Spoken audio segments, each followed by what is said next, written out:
नमस्कार प्यारे साथियों। आज से हम लोग नेशनल, इंटरनेशनल और बिहार तीनों करेंट अफेयर्स एक साथ ही कवर करेंगे।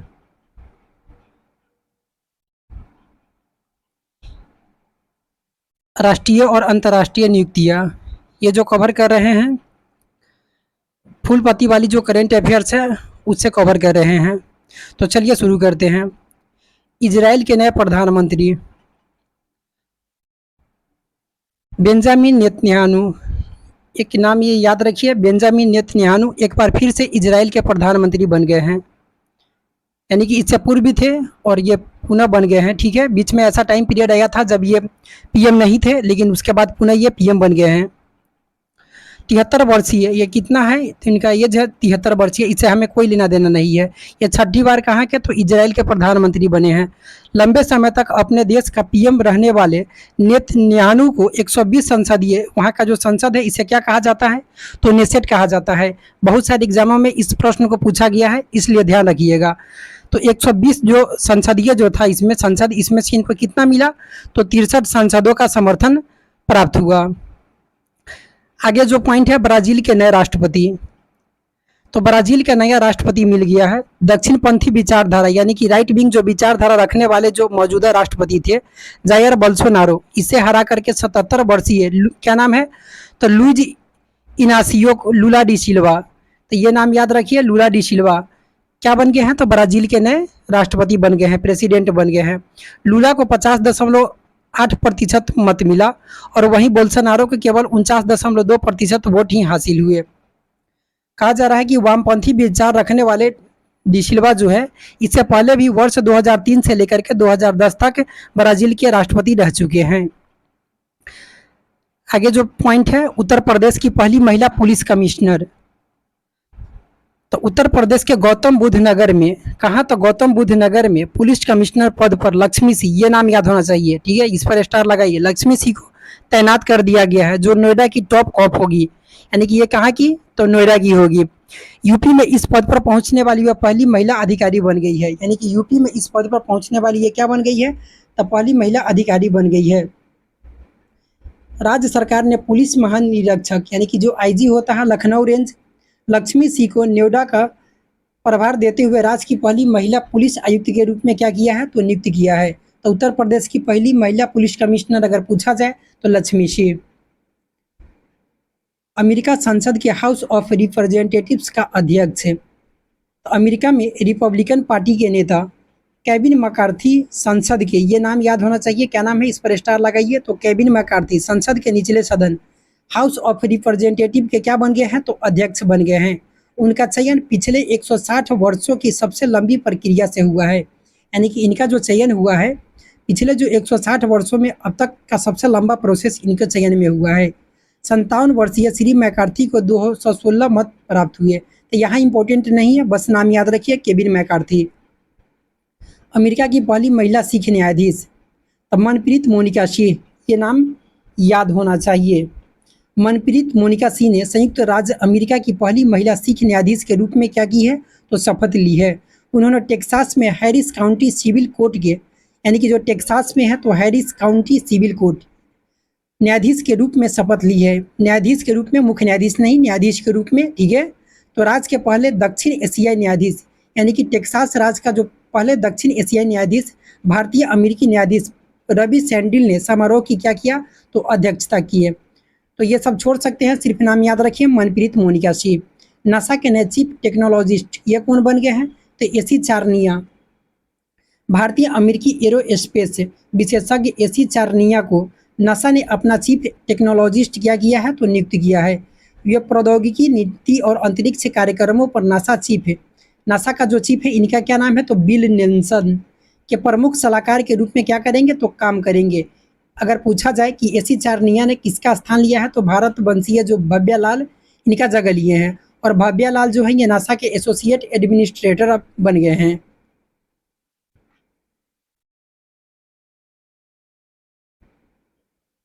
तेलंगाना की पहली महिला मुख्य सचिव, तो इसका नाम याद होना चाहिए शांति कुमारी।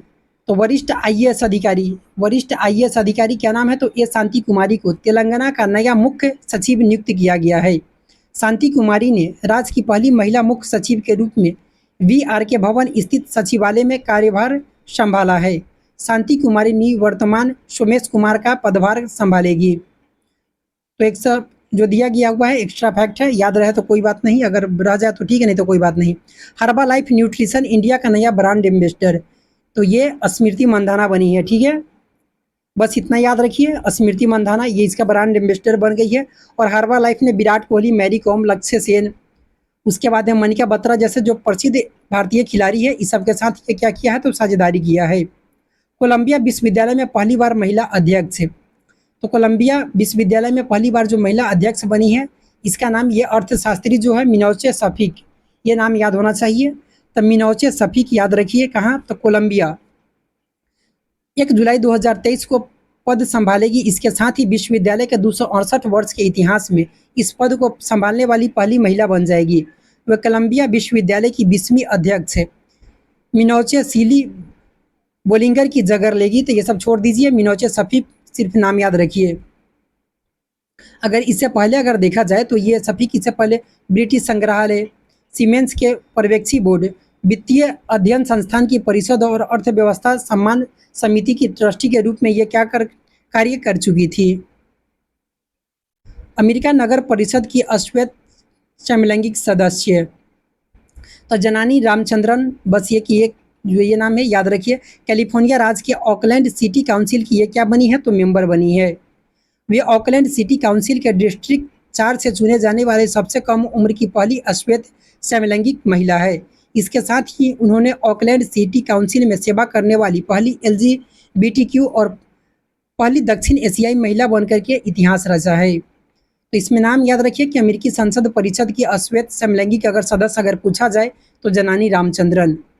इक्वेटोरियल गिनी की पहली महिला प्रधानमंत्री, तो इक्वेटोरियल गिनी ने मैनुएला रोका बोटे, ये नाम याद होना चाहिए। मैनुएला रोका बोटे को प्रधानमंत्री नियुक्त किया है, जो देश की पहली महिला प्रधानमंत्री बनी है, इसलिए ये महत्वपूर्ण हो जाता है।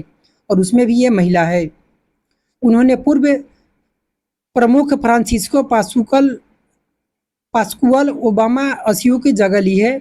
80 वर्षीय ओबियांग नवंबर 2022 में, ये इम्पोर्टेंट है, 80 वर्षीय जो है ओबियांग, ठीक है, नवंबर 2022 में ये वहाँ के प्रेसिडेंट बने थे और उनका ये 6ठा कार्यकाल था और उनको 95% वोट मिला हुआ था, जिन्होंने विश्व के सबसे लंबे समय तक रहने वाले शासक के रूप में अपनी जगह पक्की कर ली है।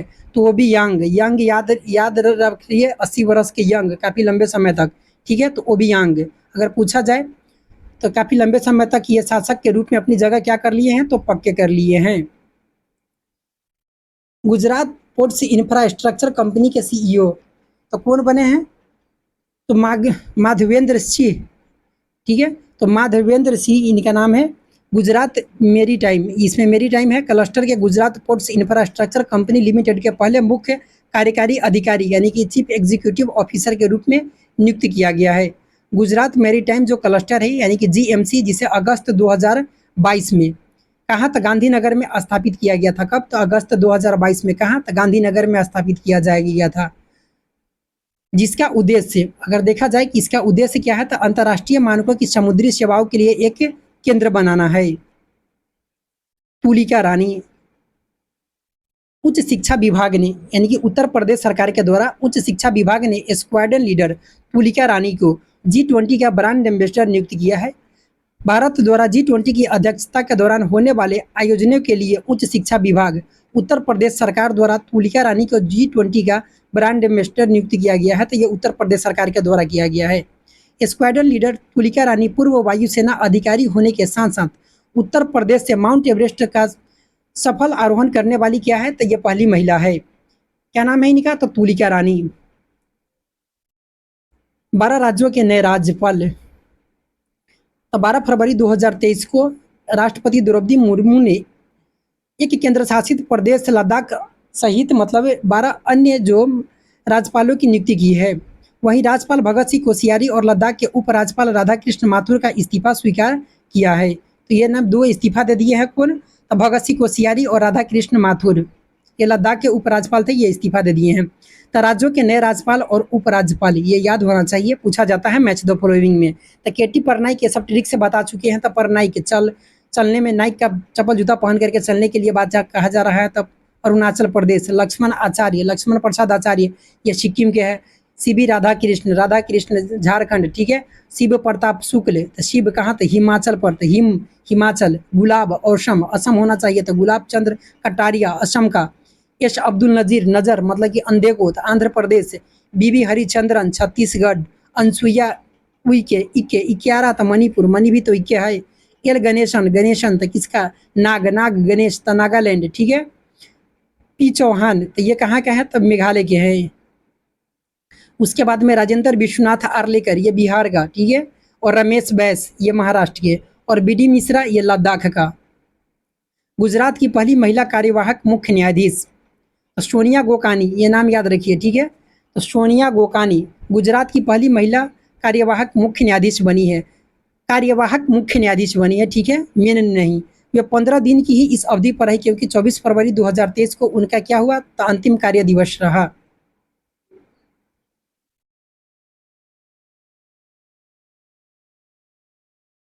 उन्होंने 9 फरवरी को अरविंद कुमार को सुप्रीम कोर्ट के जज के रूप में नियुक्त किए जाने के बाद गुजरात हाई कोर्ट का मुख्य न्यायाधीश बनाया गया। यानी कि अरविंद कुमार ये सुप्रीम कोर्ट के जज बन गए, जिस कारण ऐसा देखने को हमें मिला कि गुजरात हाई कोर्ट की ये मुख्य न्यायाधीश बनाई, अतिरिक्त जो प्रभार दिया गया था। अन्य नियुक्तियां राजस्थान की, ये जो है यहाँ अन्य नियुक्तियां, ये देख लीजिए। राजस्थान हाई कोर्ट के मुख्य न्यायाधीश जो ये न्यायमूर्ति हैं संदीप मेहता को गुवाहाटी का हो गया है। उड़ीसा के जो थे इनको त्रिपुरा में भेज दिया गया। गुवाहाटी के जो थे, क्या नाम है, उड़ीसा का जसवंत सिंह को त्रिपुरा हाई कोर्ट का, और गुवाहाटी हाई कोर्ट का जो न्यायमूर्ति था एन कोटेश्वर सिंह को जम्मू कश्मीर और लद्दाख हाई कोर्ट का मुख्य न्यायाधीश नियुक्त किया गया। यूट्यूब के सीईओ कौन बने हैं, तो नील मोहन सीईओ के रूप में, ठीक है। तो नील मोहन ये सुजान वोजिकी की जगह लिए हैं। नील मोहन सुजान वोजिकी के लंबे समय तक सहायक रहे। अच्छा, ठीक है, ये सब छोड़ दीजिए, बस नील मोहन याद रखिए। नीति आयोग के सीईओ के रूप में अगर देखा जाए तो बीबीआर सुब्रमण्यम नियुक्त किए गए हैं। बस इतना याद रखिए। 22वें जो विधि आयोग का कार्यकाल है ये बढ़ा दिया गया है। तो ये कौन है, तो ऋतुराज अवस्थी है। इनका कार्यकाल 31 अगस्त 2024 तक बढ़ा दिया गया है। तो 22वें जो विधि आयोग का कार्यकाल, अगर इसका जो अगर पूछा जाए अध्यक्ष, तो ऋतुराज अवस्थी। अंतर्राष्ट्रीय संगठन के बाहरी लेखा परीक्षक ये कौन बने हैं, तो गिरीश चंद्र मुर्मू बने हैं, ये नाम याद होना चाहिए। अंतर्राष्ट्रीय भारत के सीएजी गिरीश चंद्र 2024 से 27 तक 4 वर्ष की अवधि के लिए अंतर्राष्ट्रीय श्रम संगठन के बाहरी लेखा परीक्षक के रूप में, यानी कि इंटरनेशनल लेबर ऑर्गेनाइजेशन के रूप में चुना गया है। इसका हेडक्वार्टर कहाँ है, तो फिलीपींस मनीला के सर्वोच्च लेखा परीक्षक संस्थान ILO के मौजूदा बाहरी लेखा परीक्षक का क्या करेंगे, तो ये पदभार ग्रहण करेंगे। भारत का नया ड्रग कंट्रोलर जनरल, तो ये रघुवंशी याद रखिए। रघुवंशी जिसे आशा है क्या करेंगे, तो ड्रग कंट्रोल करेंगे, ठीक है। ड्रग मतलब ऐसे बता रहे हैं। डॉक्टर राजीव सी रघुवंशी को भारत का नया ड्रग कंट्रोलर जनरल DCGI नियुक्त किया गया है। किसका स्थान लिए हैं, तो डॉक्टर BG सोमानी जी का ये स्थान लिए हैं।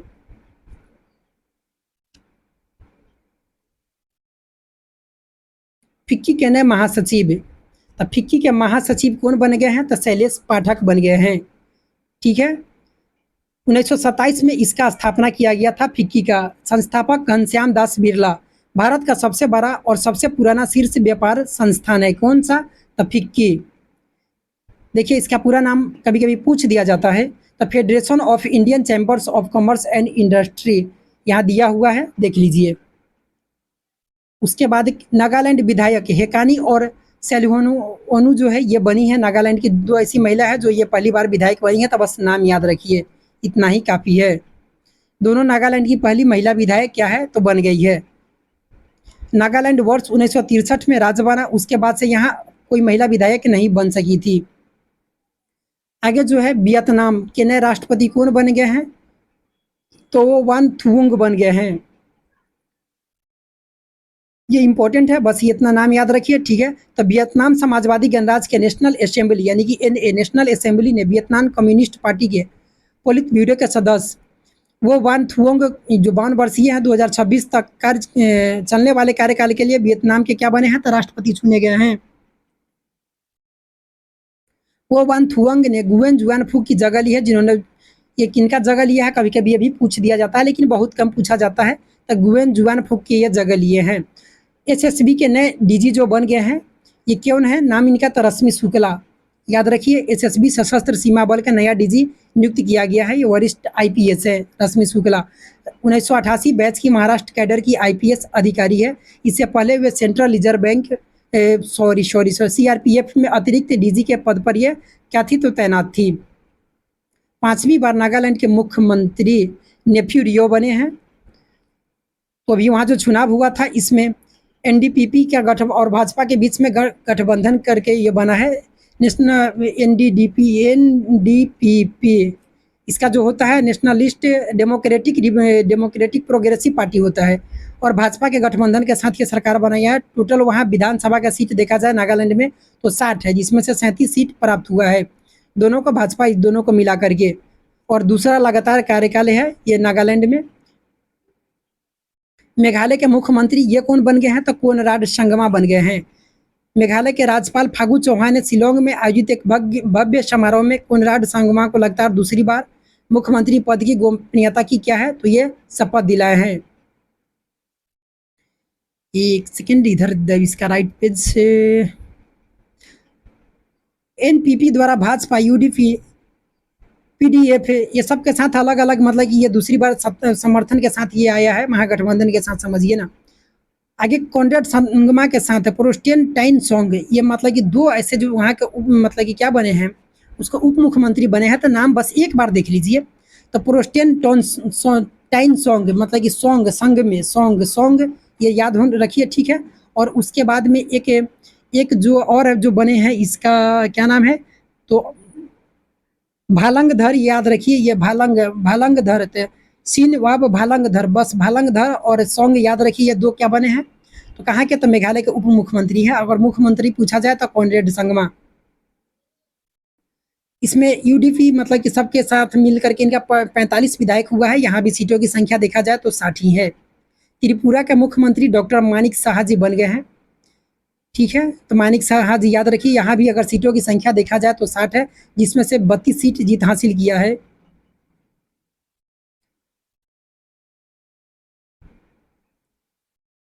भाजपा यहाँ 32 सीटें जीती, ठीक है त्रिपुरा में। और इसका जो सहयोगी रहा आईपीएफटी इसको 1 सीट मात्र मिला, लेकिन ये गठबंधन में था, साथ में ही था।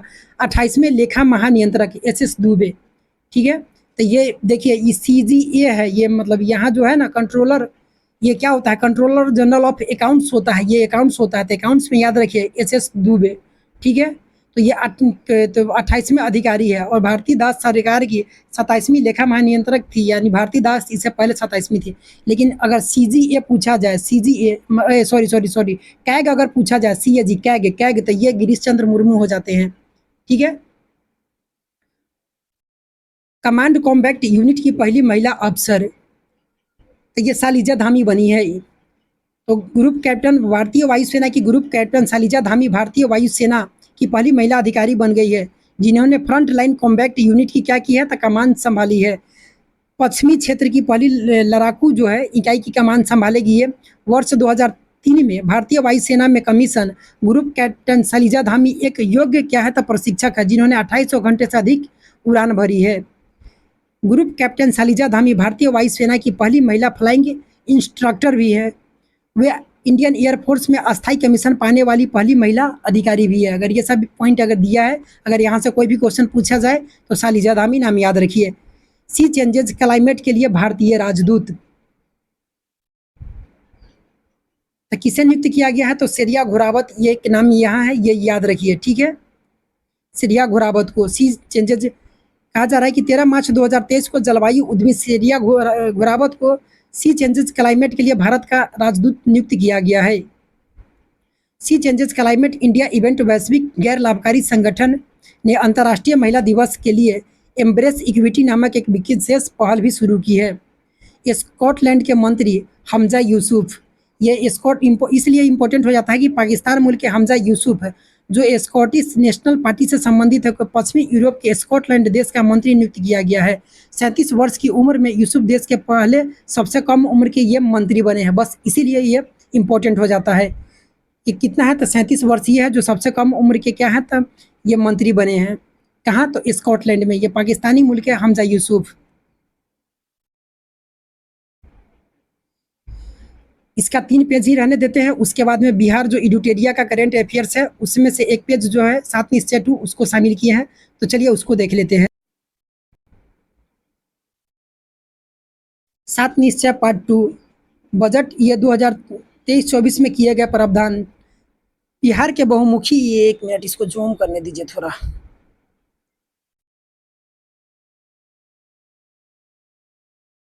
देखिए, बिहार के बहुमुखी और सतत विकास के लिए बिहार सरकार द्वारा 7 निश्चय 2, अगर इसका टाइम पीरियड पूछा जाए तो 2020 से 25 तक, पहला का पूछा जाए तो 15 से 20 तक, ठीक है। तो इस सभी 7 निश्चय के लिए बजट 2023-24 में निम्न प्रावधान किया गया है। 7 निश्चय 2 के लिए 5,000 करोड़ रुपया क्या किया गया, तो आवंटन किया गया। इसका निश्चय 1 है युवा शक्ति बिहार की प्रगति। ये सब मेंस में लिखने के लिए भी काम देगा, ठीक है। तो राज्य के प्रत्येक औद्योगिक प्रशिक्षण संस्थानों और प्रत्येक पॉलिटेक्निक संस्थानों में गुणवत्ता बढ़ाने के लिए योजना बिहार बजट 2023-24 में निम्नलिखित ये किया गया है, जो निर्धारित किया गया है। इसके लिए वर्तमान में प्रशिक्षण हेतु कुल 23 पाठ्यक्रमों का चयन किया गया है। पाठ्यक्रमों का यानी कि युवा शक्ति बिहार की प्रगति के लिए कुल प्रशिक्षण के लिए 23 पाठ्यक्रमों का चयन किया गया है, और रोजगार के लिए 20, मतलब कि इंडस्ट्री पार्टनर्स को इसमें चिन्हित किया गया है रोजगार देने के लिए, ठीक है। टाटा टेक्नोलॉजी द्वारा 20 औद्योगिक भागीदार को चिन्हित किया गया है। राजकीय पॉलिटेक्निक संस्थानों में एक सेंटर ऑफ एक्सीलेंस की स्थापना की जा रही है। इसके लिए भारतीय प्रौद्योगिकी संस्थान पटना के नॉलेज पार्टनर के सहित कार्यान्वयन एजेंसी मनोनीत किया गया है। हर जिले में मेगा स्किल सेंटर खोले जाएंगे, यानी कि हर जिला में क्या होगा, तो मेगा स्किल सेंटर खोला जाएगा। इसका अगर प्रथम चरण की शुरुआत अगर देखा जाए तो पटना, नालंदा और दरभंगा से। बिहार के सभी तकनीकी संस्थानों में हिंदी भाषा में तकनीकी शिक्षा उपलब्ध कराई जाएगी। हर प्रमंडल में टूल रूम बनेंगे। बिहार चिकित्सा विश्वविद्यालय, बिहार अभियंत्रण विश्वविद्यालय और बिहार खेल विश्वविद्यालय की क्या किया जा रहा है, तो स्थापना किया जा रहा है। क्या है, तो इसका निश्चय 1 हो गया युवा शक्ति बिहार की प्रगति। इसमें ये सब जो अगर पूछा जाए किसके लिए किया गया है, पूछा जाए तो युवा शक्ति बिहार की प्रगति के लिए। सशक्त महिला सक्षम महिला निश्चय 2 के अंतर्गत, ठीक है। मुख्यमंत्री महिला उद्यमी योजना, राज्य की महिलाओं के बीच स्वरोजगार बढ़ाने के लिए मुख्यमंत्री महिला उद्यमी योजना लागू किया गया था। वर्ष 2022-23 में इस योजना के अंतर्गत 2020 महिलाओं का औपबंधिक रूप से चयन किया गया। इस योजना हेतु वर्ष 2023-24 में 250 करोड़ रुपये का क्या किया गया, तो प्रावधान किया गया है। मुख्यमंत्री महिला उद्यमी योजना के लिए कितना किया गया, तो 250 करोड़ रुपये का प्रावधान किया गया बजट 2023-24 में। उच्चतर शिक्षा हेतु अगर देखा जाए तो इसमें 50,000 रुपया का मतलब कि जो सहायता प्रदान की जा रही है स्नातक, ये सॉरी एक मिनट, इंटर में उत्तीर्ण को 25,000 और स्नातक में 50,000 रुपया ये पूछा जाता है। इंपॉर्टेंट है, याद रखिएगा। लेकिन इसके लिए टर्म्स कंडीशन है कि अविवाहित महिलाओं के लिए। मुख्यमंत्री कन्या उत्थान योजना के तहत बिहार बजट 2023 में 400 करोड़ रुपया प्रावधान किया गया है। तो मुख्यमंत्री कन्या उत्थान योजना के लिए 400 करोड़ रुपया। लेकिन अगर पूछा जाए, यहाँ देखिए इसमें अगर आया था क्या कि महिला उद्यमी के लिए अगर पूछा जाए तो इसके लिए 250 करोड़ रुपया। और निश्चय 3 है हर खेत तक सिंचाई का पानी, 840 करोड़ रुपया इसके लिए आवंटित किया गया है। निश्चय 4 है स्वच्छ गांव समृद्ध गांव। मुख्यमंत्री ग्रामीण सोलर स्ट्रीट लाइट योजना के तहत सभी गांवों में सोलर स्ट्रीट लाइट लगाई जाएगी। पशु और मत्स्य संसाधनों का उचित विकास किया जाएगा। वित्तीय वर्ष 2022-23 में कुल 392 करोड़ रुपये का बजटीय प्रावधान किया गया है। इसके लिए स्वच्छ गांव समृद्ध गांव के लिए। तो ये सब डाटा याद होना चाहिए, किसके लिए कितना बजट आवंटित किया गया है, पूछ दिया जाता है। निश्चय 5 है स्वच्छ शहर विकसित शहर। ठोस और तरल अपशिष्ट प्रबंधन के लिए मुजफ्फरपुर, बिहार शरीफ, मुंगेर, सुपौल, बोधगया, राजगीर को ठोस और तरल अपशिष्ट प्रबंधन के लिए मॉडल टाउन के रूप में विकसित किया जा रहा है। तो एक बार और सुनिए किसे किसे, तो मुजफ्फरपुर, ठीक है, बिहार शरीफ, मुंगेर, सुपौल, बोधगया, राजगीर। लोहिया स्वच्छ बिहार अभियान दूसरे चरण के तहत 2023-24 में 15 जिलों में एक प्लास्टिक प्रसंस्करण इकाई की क्या होगा, तो स्थापना किया जाएगा। 2023-24 में 10 जिलों में गोवर्धन इकाई का निर्माण क्या है, तो ये लक्षित है। सभी जिला मुख्यालयों में वृद्धा आश्रम हेतु आश्रय स्थल की स्थापना की जा रही है। शहरी बेघर या भूमिहीन गरीब लोगों के लिए बहुमंजिला आवास उपलब्ध कराया जाएगा। मोक्षधाम योजना के तहत सभी जिला के मुख्यालय में शवदाह गृह का निर्माण किया जाएगा। सभी जिलों में जल जमाव की समस्या के समाधान के लिए स्टॉर्म वार्मिंग ड्रेनेज सिस्टम विकसित किया जाएगा। निश्चय 6 में जो दिया गया है सुलभ संपर्कता, इसके लिए 200 करोड़ रुपये का बजटीय प्रावधान किया गया है। सबके लिए अतिरिक्त स्वास्थ्य सुलभ संपर्कता मतलब कि एक गांव से मतलब कि दूसरे जगह जाने होने के लिए या सुलभ संपर्कता के लिए सबके लिए अतिरिक्त, इसमें रोड वगैरह सब जो हो जाता है, सबके लिए अतिरिक्त स्वास्थ्य सुविधा। इसमें बेहतर पशु स्वास्थ्य प्रबंधन हेतु आधारभूत व्यवस्थाएं, देशी गोवंश के संरक्षण तथा संवर्धन कार्य हेतु बिहार पशु विज्ञान विश्वविद्यालय द्वारा बायो सेफ्टी लेवल प्रयोगशाला की स्थापना किया जाएगा। ठीक है, तो किसके द्वारा? तो बिहार पशु विज्ञान विश्वविद्यालय द्वारा बायो सेफ्टी लेवल अगर पूछ दिया जाए तो याद रखिएगा, बेहतर पशु स्वास्थ्य प्रबंधन हेतु गांव-गांव तक लोगों के लिए स्वास्थ्य सुविधाओं को बेहतर उपलब्ध कराना इस बजट में सुनिश्चित किया गया है। 231 विधानसभा क्षेत्र के, ऐसे में विधानसभा के कितना है तो 243 है सीटों की संख्या, लेकिन इसमें 231 विधानसभा क्षेत्र में एक अतिरिक्त प्राथमिक स्वास्थ्य केंद्र और 5 उप स्वास्थ्य केंद्र, हेल्थ वर्कर में वेलनेस सेंटर का निर्माण प्रगति पर है। बाल हृदय योजना के तहत जनवरी 2023 तक कुल 700 से अधिक बच्चों का राज्य सरकार द्वारा निःशुल्क इलाज अहमदाबाद में कराया गया। तो कहाँ कराया गया? तो अहमदाबाद में कराया गया बाल हृदय योजना। बिहार सरकार द्वारा 7 निश्चय 2 से पहले 2015 से 20 तक 7 निश्चय 1 चलाया गया था। इसमें जो निम्न है आर्थिक हल युवाओं को बल, इसमें 3 योजना कार्यरत है। बिहार स्टूडेंट क्रेडिट कार्ड योजना, मुख्यमंत्री निश्चय स्वयं सहायता भत्ता योजना, कुशल युवा कार्यक्रम। आगे जो है आरक्षित रोजगार महिलाओं का अधिकार, हर घर बिजली लगातार, हर घर नल का जल, हर घर तक पक्की गली नालियाँ, शौचालय निर्माण, घर का सम्मान, अवसर बढ़े आगे बढ़े, ये सब 7 निश्चय 1 के अंतर्गत ये सब शामिल किया गया हुआ था। तो रहने देते हैं आज इतना ही तक। डेली 3 से 4 पेज को इंक्लूड कर लेंगे। अब तीनों जो चलेगा यानी कि इंटरनेशनल, नेशनल और जो बिहार का होगा, तीनों करेंट अफेयर्स को साथ में चलाएंगे। चैनल पर अगर आप नए हैं तो चैनल को सब्सक्राइब कर लीजिए, वीडियो को लाइक कर दीजिए, अपने दोस्तों में भी शेयर कर दीजिए। पढ़ते रहिए, अपना ख्याल रखिए, मिलते हैं अगले वीडियो में। धन्यवाद।